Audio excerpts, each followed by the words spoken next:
Yes. Our last two tellers are very familiar to me. I'm Chuck Fink, and I tell stories, and I produce stories, and I teach storytelling classes, and let's see, what else do you want to know?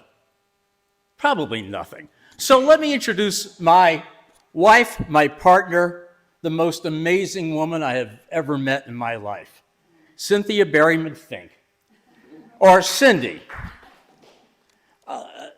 Cindy retired from academe in 2008, and we moved here. Is she correcting me? And when I say she retired from a career, she had an esteemed academic career at the University of Cincinnati, where she taught. She was a dean, she was a provost, all these things. Gave it up like that to come here and start a whole new life. And part of that new life you're going to hear in the story. But she is something special. She's become a storyteller, she's an author, and most of all, she puts up with moi. Cindy Berryman Fink.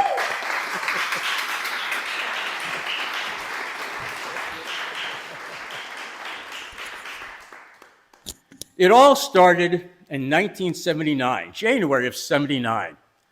It was in Mount Adams, which is next to downtown Cincinnati, and my buddy and I were going to a basketball game. It was really bad, so we decided we were going to go to a special bar in Mount Adams. It's like an English pub.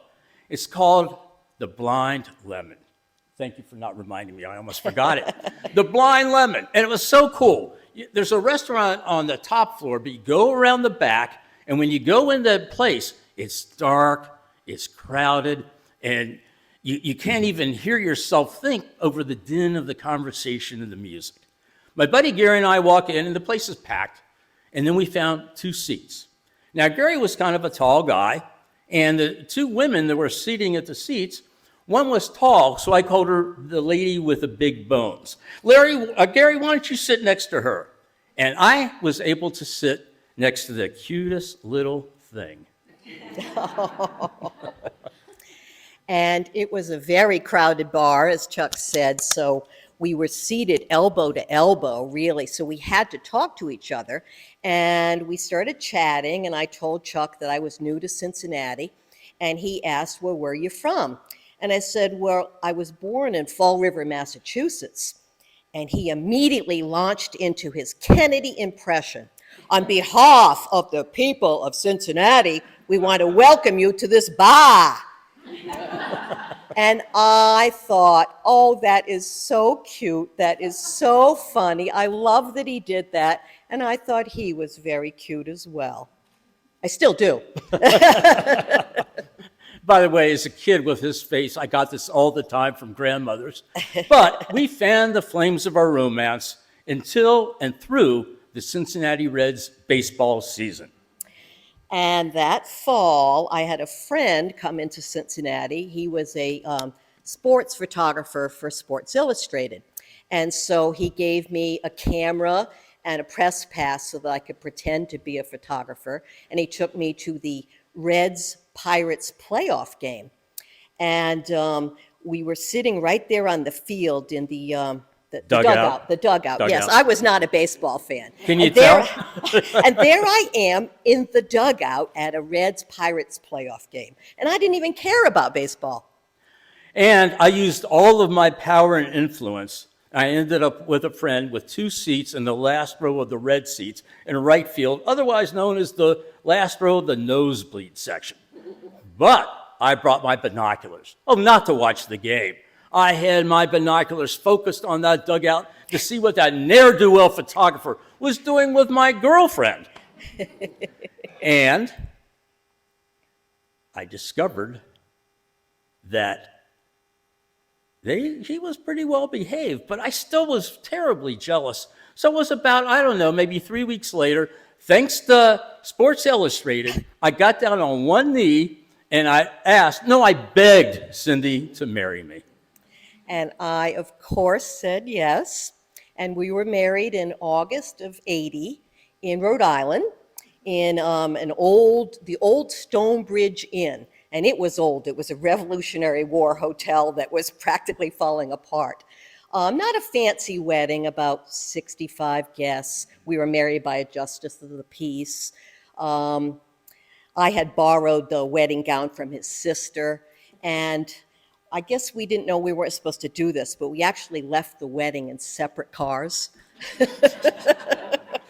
But we finally merged the two cars and drove one, and we were going to go to Nova Scotia for our honeymoon. You know, Massachusetts, Nova Scotia, as they say there, Nova Scotia. It didn't seem that far, but we were going to spend the night at the Sheraton Terra, just south of Boston. We go there. It's after midnight.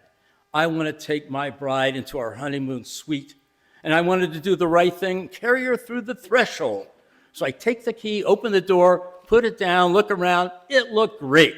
I turn around to pick up Cindy when the door closes. Thanks to a security guard, we spent our passionate night on our honeymoon. Thanks to the security guard. Otherwise, we would have never made it. But we made it. We pulled through. Yeah, we were locked out, but it worked out okay. So the next day, we're driving up to Nova Scotia, but we stop in Maine on the way, of course, and we discover Acadia National Park. Oh, spectacular. So we said, well, let's stay a night here, and then a second night and a third night. We never did get to Nova Scotia.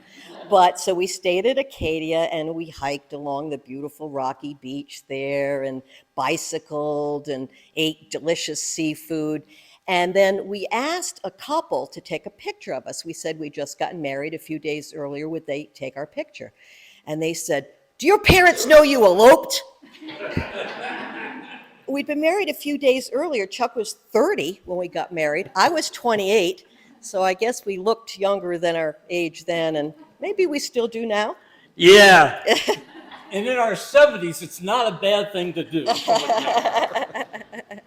Well, after that, we had been married about a year. It was time to take our first vacation. Now, Cindy is an ultimate researcher, especially for travel. And today it's all about Airbnbs. I think we've been to 70 of them. She's that good. But anyway, back then, we found a place called Sanibel Island in Florida. And why it was so special, miles of beach. And if you're into shelling, picking up seashells, it's the best in the whole United States. Plus, it had a bike trail.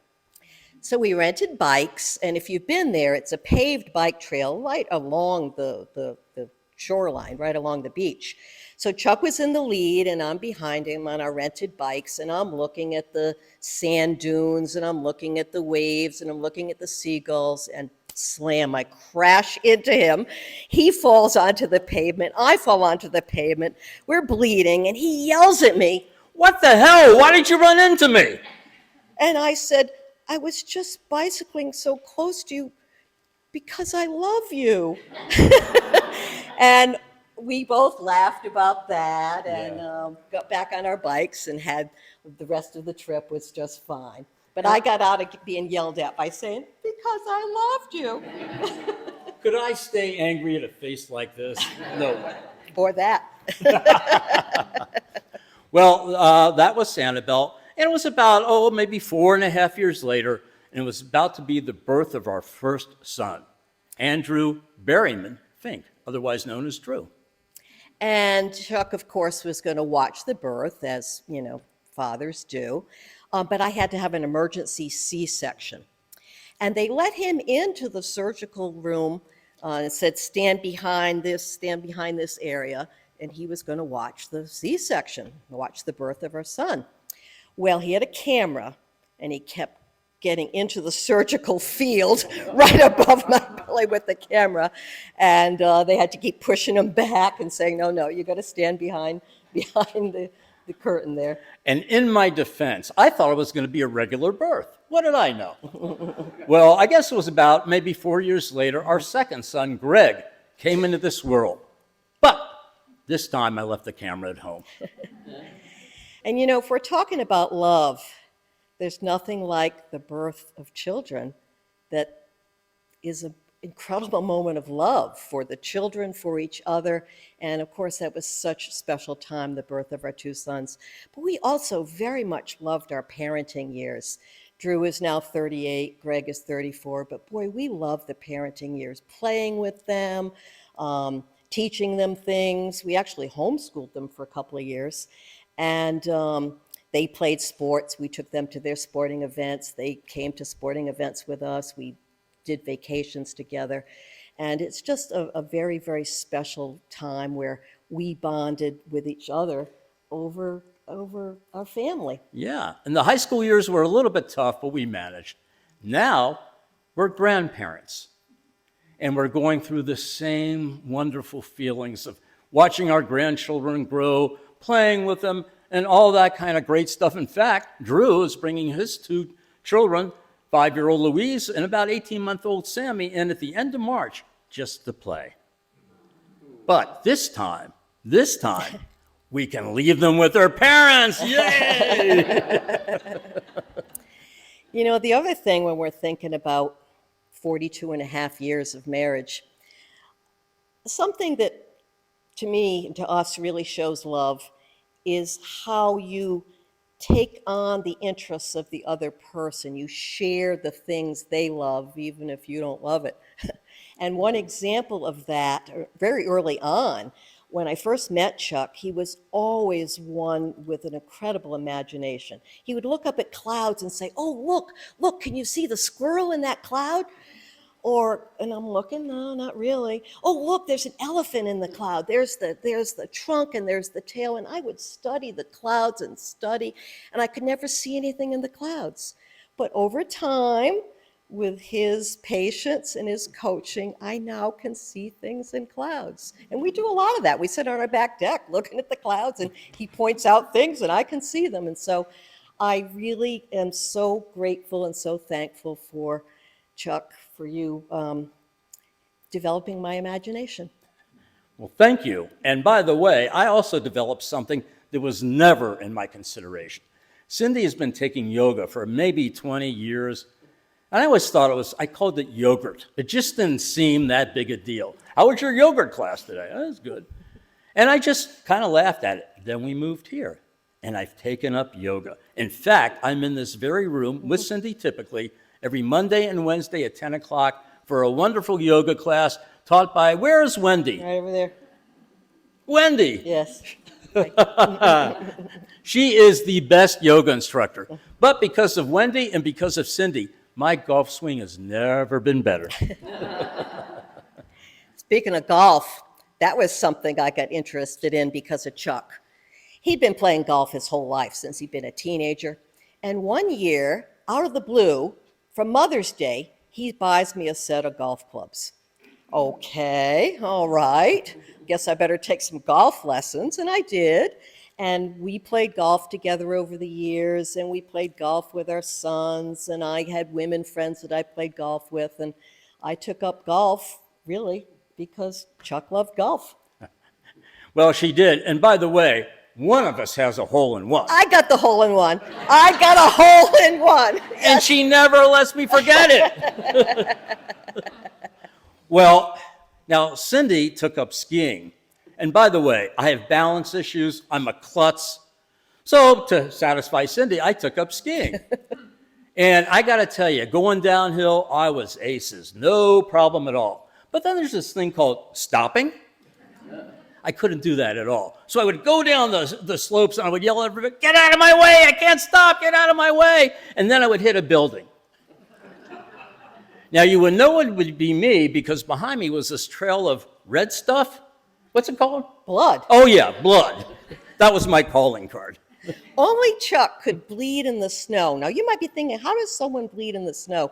We were skiing one time at Snowshoe, West Virginia, when our sons came to where I was skiing and said, Mom, hurry, you better come. Dad's bleeding in the snow. So I go to the bunny slope where he is. He had poked himself in the head with the pole, and he was bleeding in the snow. If anyone wants lessons next December, just check it with me. Well, yeah, I bled in the snow. But there was another thing that Cindy helped me with. Cindy is a crazy pet lady. And when I say a crazy pet lady, she went from academe, never having business experience, and when she moved here, she started Pet Care Extraordinaire, where she takes care of dogs and cats and iguana and horses and lions and tigers and bears. Oh my. But because of Cindy's love of animals, I now am a crazy pet man. I love our little pooper, Rooney, our little kitty cat, Bocce, and every other cat and dog we've ever had, all thanks to Cindy. Oh. And the animals love you too. In fact, today the cat was laying on your chest when you were trying to move. And kissing me too.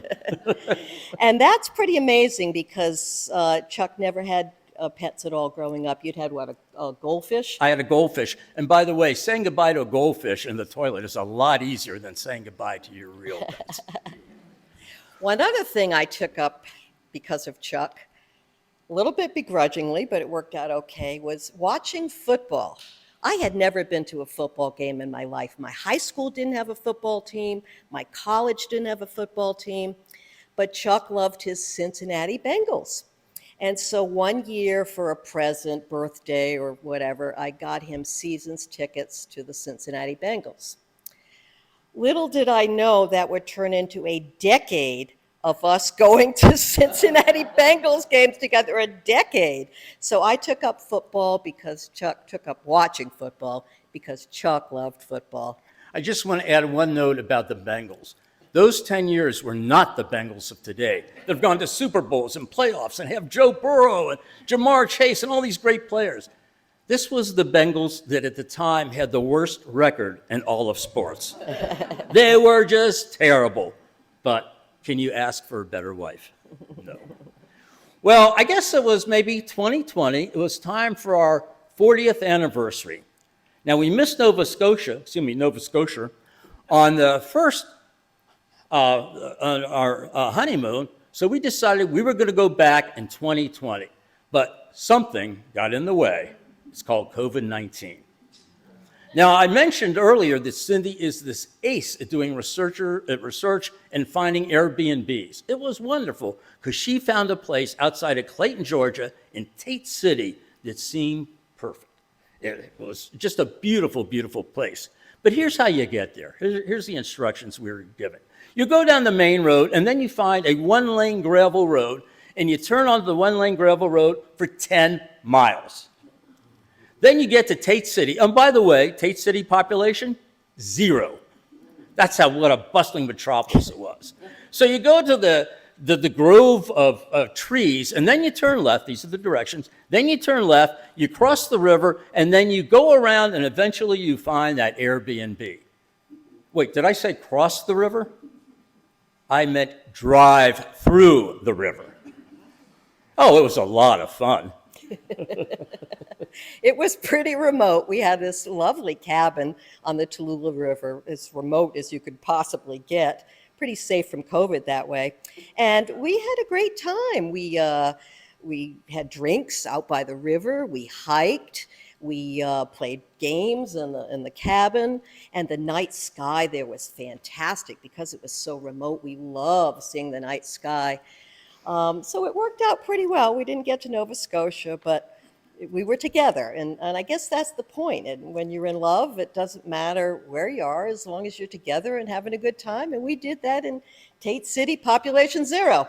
Well, there was one thing, though. We also had this wonderful activity, I think on our last or second to last day, horseback riding.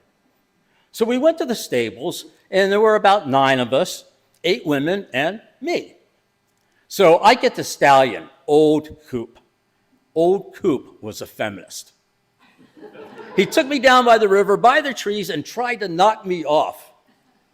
But as long as I had health insurance and a will, I knew I would be okay. Welcome to Tate City, Georgia, folks.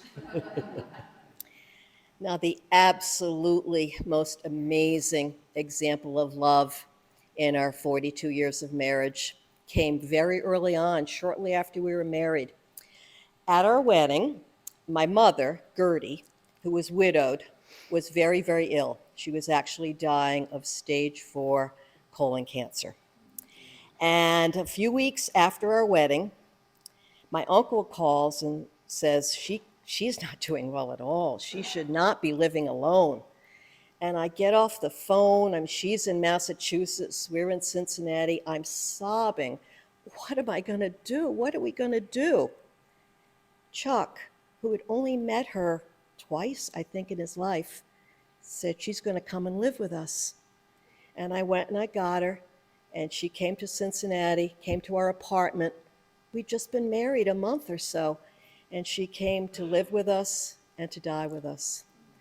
And it was an amazing experience of love for her and love and bonding for each other.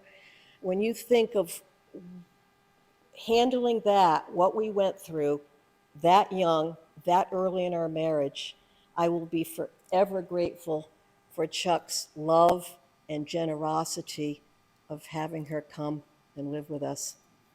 And I am actually even more grateful that Gerty came to live with us and teach us how to die with dignity. She was a tough New Englander. These Gerty and Cindy are two peas in a pod. They loved life, loved to have fun, loved to play games, and just absorbed everything. And by the way, tough as nails. These are two New Englanders. They don't get any tougher than that. But Gerty and I had a very special relationship. I was her drinking buddy. Cindy had the tough task of taking care of her physical needs. But Gerty and I were just buddies. I remember it was about 2 days before she was going to die. And I went up to her and I said, "Gerty, how you feeling?" She said, "I can't complain." Can you imagine that? 2 days before you're dying, you're racked with pain, terrible pain. And the answer to the question, "How are you doing?" "I can't complain." Then it was the night before she died, and I said, "Gerty, how you doing?" And she asked me to come forward, and she whispered, "I want a beer." Let me say that loud. "I want a beer." By this time, she could not drink through a bottle, a can, a straw, a glass, anything. And then it hit me. I ran to the bathroom. I stifled through, or rode through the medicine cabinet, and I found it. I found that eyedropper. I took her favorite beer, RWB, red, white, and blue. Crappy beer. But that was Gerty. I put it in that beer and just put it around her lips. And that was the last beer that Gerty Berryman had. Her wish was to be cremated and to have her ashes spread at her favorite beach in beautiful Westport, Massachusetts. It's the most beautiful town I've ever seen. Because I was the only non-family member, I was asked, and I was so pleased, to spread Gerty's ashes. It was March along the Atlantic. It was kind of cold, to say the least. But I took that container of ashes, I kissed it, and I bent down on a jetty and gently spread the ashes. When a huge wave came over and knocked me into the cold Atlantic. I came up laughing my ass off because Gerty got the last laugh on me. Well, after 42 years of marriage, we don't need Valentine's Day. We don't need special occasions. We express our love every single day. We're best friends. Sacrifice. Sharing. Adventure. And play. Laughter. And Love. mwah. Thank you all.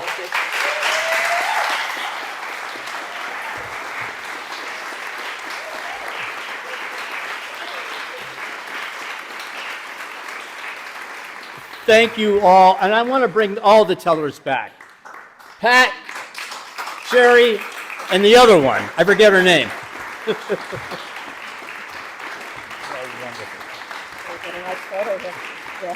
Thank you all. Thank you all.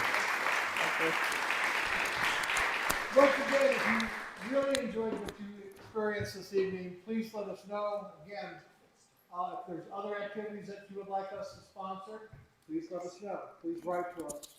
Um, and I just have to say something to Miss Wendy.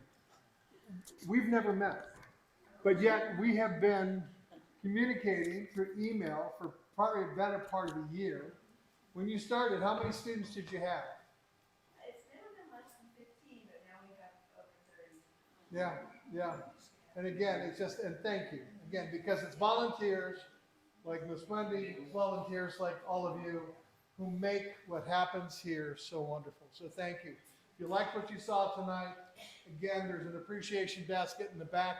If I could ask one last favor for the able-bodied, these chairs do not put themselves away by themselves. So again, I'll just say, no more than 9 chairs to a sled.